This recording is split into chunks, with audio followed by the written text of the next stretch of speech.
be afraid to fail big, to dream big. But remember, dreams without goals are just dreams. Vous l'avez aimé dans Philadelphia, vous l'avez adoré dans Training Day, vous l'avez applaudi dans Equalizer. Il a souvent été victime de calomnies, mais sa carrière est un sans faute. Il a marqué plusieurs générations de son empreinte, Monsieur Denzel Washington.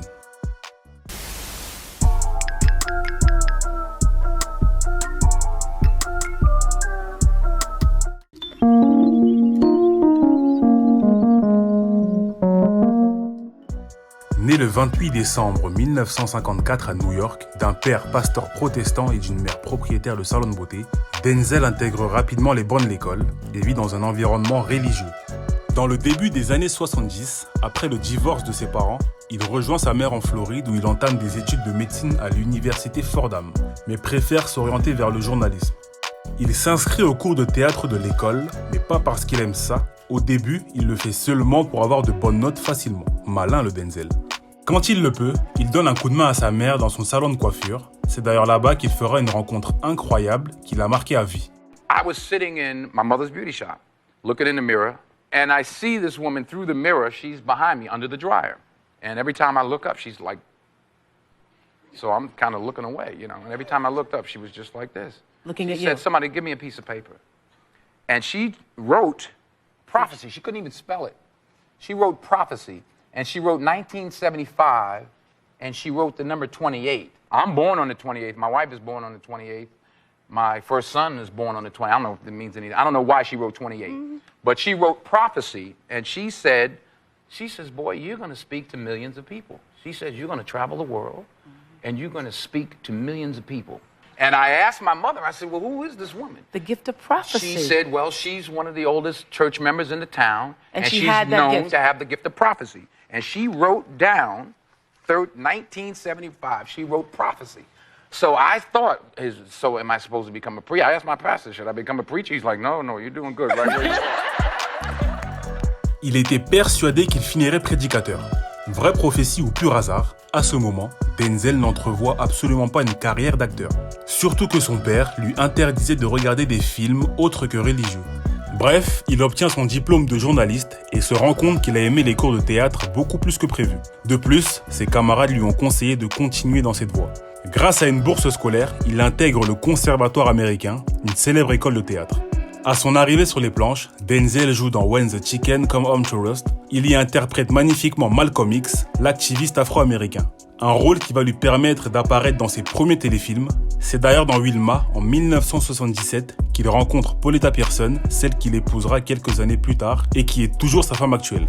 Les retours positifs de ses interprétations lui font alors comprendre qu'il a un vrai talent. Le jeune homme décide de s'envoler vers New York pour lancer sa carrière d'acteur.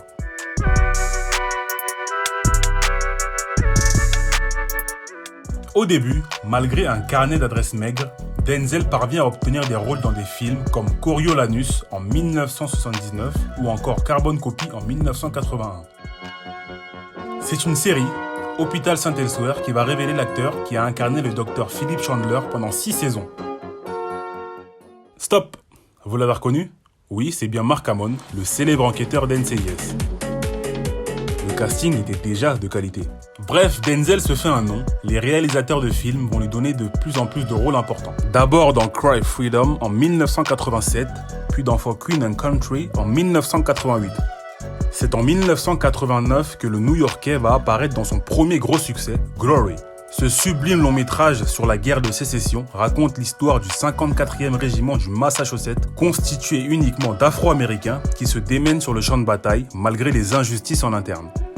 Denzel Washington in Glory. Avec Glory, il décroche son premier Oscar à 36 ans, celui du meilleur acteur dans un second rôle. Rien que ça. Ce film va lui donner accès à une notoriété nouvelle.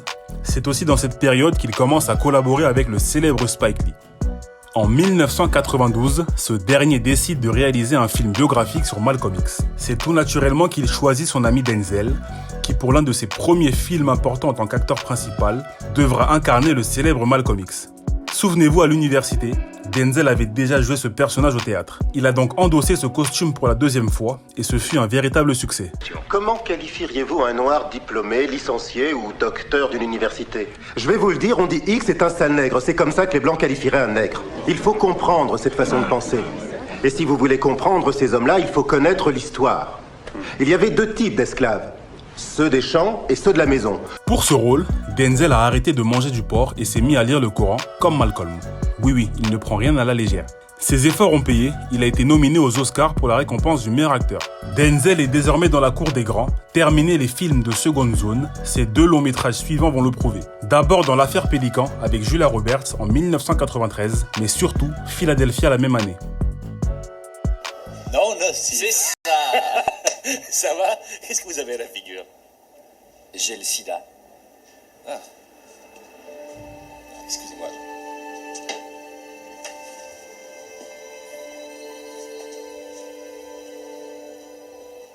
Je peux m'asseoir? Oui. Merci.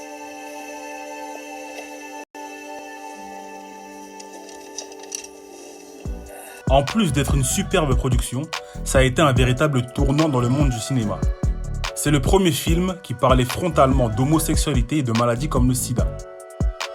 Le monde entier a compris le message de ce film, qui a séduit par sa forme, mais surtout par son fond. Tom Hanks, tête d'affiche, a remporté l'Oscar du meilleur acteur pour son rôle, mais Denzel s'est bien évidemment fait remarquer. Les spectateurs ont plus qu'apprécié sa performance, encore une fois. Le New-Yorkais a continué son ascension avec des rôles en tant qu'acteur principal, comme dans USS Alabama en 1995, ou encore À l'épreuve du feu en 1996. Cette année-là, Denzel a même été élu homme le plus sexy du monde par le magazine People.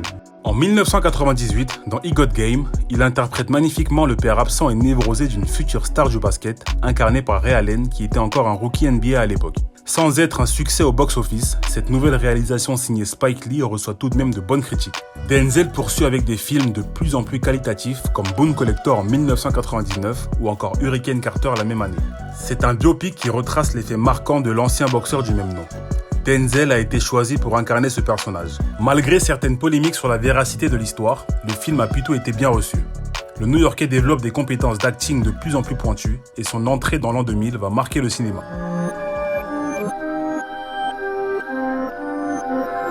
Dès le début des années 2000, Denzel se retrouve à la tête d'un nouveau chef-d'œuvre, le plus beau des combats.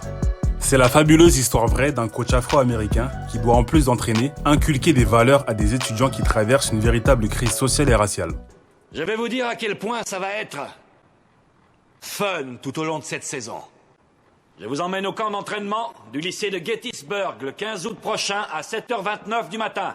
Si vous vous présentez à 7h30, vous ne jouerez pas au football cette saison. Vous serez spectateur. Je veux vous voir en veste, chemise et cravate. Si vous n'en avez pas, achetez-en une. Si c'est trop cher, empruntez-en une à votre grand-père. Si vous n'avez pas de grand-père, trouvez un ivrogne et offrez-lui un verre en échange. Je vous garantis qu'il n'y a pas un clochard aussi mal fringué et aussi ridicule que ce que j'ai devant moi en ce moment. L'histoire a quelques différences, mais c'est un peu l'ancêtre de Coach Carter, sorti 5 ans plus tard. Bref, pas de répit pour Denzel, qui enchaîne en 2001 avec ce qui est sans doute sa meilleure interprétation dans Training Day. C'est l'histoire de Jack Hoyt, un policier idéaliste de Los Angeles, incarné par Ethan Hawke, qui rêve de passer inspecteur, mais qui doit d'abord faire une mise à l'essai de 24 heures auprès d'un sergent véreux, Alonzo Harris, incarné par Denzel Washington. Comme son nom l'indique, l'histoire du film se déroule en une seule journée, mais c'est suffisant pour Antoine Fuqua, le réalisateur, qui nous fait directement plonger dans un univers noir, corrompu, violent et à la fois réaliste. Des acteurs principaux aux rôles secondaires, le casting est excellent, mais il y en a un qui crève l'écran. Oh, you motherfuckers. Okay. All right. I'm putting cases on all you bitches. Huh? You think you can do this shit? Jay! You think you can do this to me? You motherfuckers will be playing basketball in Pelican Bay when I get finished with you. Shoe program, nigga. 23-hour lockdown. I'm the man up in this piece. You'll never see the light of day. Who the fuck you think you fucking with? I'm the police. I run shit here. You just live here. Yeah, that's right. You better walk away. Go on, walk away, because I'm going to burn this motherfucker down. King Kong ain't got shit on me. Un seul mot, waouh. Bien évidemment, l'acteur a eu les retours qu'il mérite. I love my life. Denzel Washington.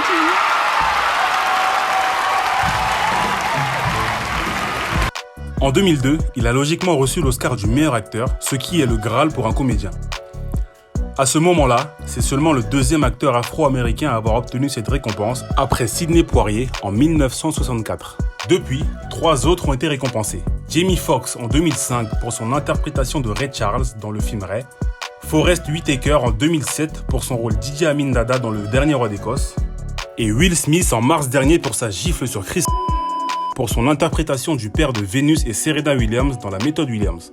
Denzel est désormais un pionnier de la scène hollywoodienne. Malgré ses compétences variées, les films d'action restent tout de même sa marque de fabrique. Il les enchaîne d'année en année, John Q en 2002, Man on Fire en 2004 ou encore Inside Man en 2006. Pour ceux qui ne le savent pas, La Casa del Papel s'est inspirée de ce film. Grandement inspiré. Très grandement inspiré.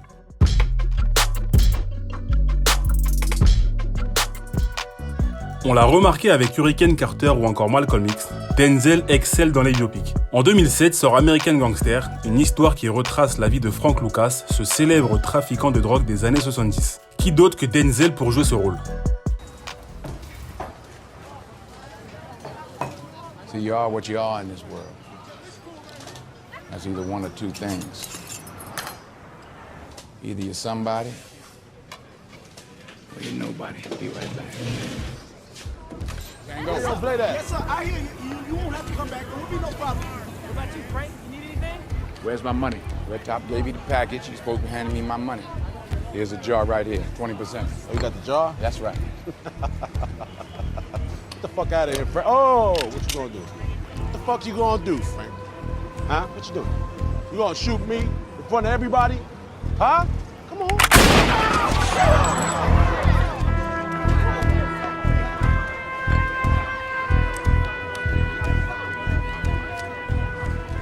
There you go. 20%.